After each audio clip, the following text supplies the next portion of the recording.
So here we have the Mini 5-door hatchback on an 18 plate. I'm going to start off by showing you inside the boot, and then we'll hop in and run through some controls on the inside of the car from there. As we approach the back of the car, you can see that we've got plenty of boot space, especially given the fact that it's a Mini, but we've got that 60/40 split folding rear seat as well, should you wish to increase this space even further.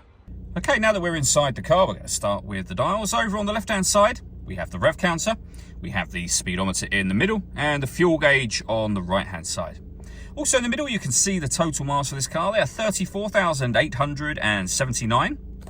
You can change information that's displayed directly above that by pressing a button on the end of the indicator stalk. You can, for example, have a digital readout for the speedometer displayed there, as you can see.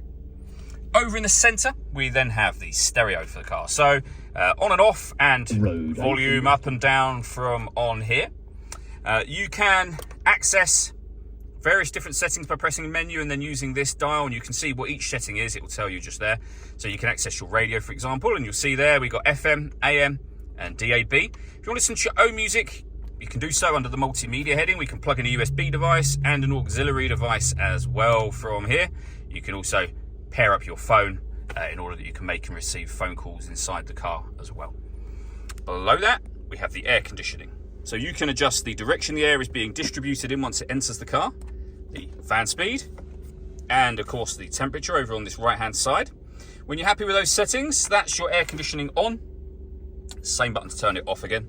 You can recirculate the air that's in the car. That's a great way of heating it up or cooling it down quickly depending on the temperature you set over here. We also have our heated rear screen down there as well. Below that, we can turn on and off our traction control. This button starts and stops the engine. And this one turns off the stop and start, which is a different thing altogether. This is what you'd use when you want to go somewhere or when you want to get out of the car and leave it. This you can turn on or off. It's off when this light shows, but when it's on, the car is designed to cut out when it's stationary in traffic to save you fuel.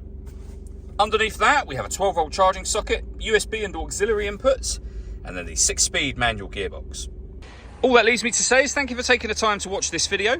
If you'd like to come and see this ULEZ compliance car for yourself and have a test drive, please feel free to call either of our MJA sites. We'd love to hear from you soon.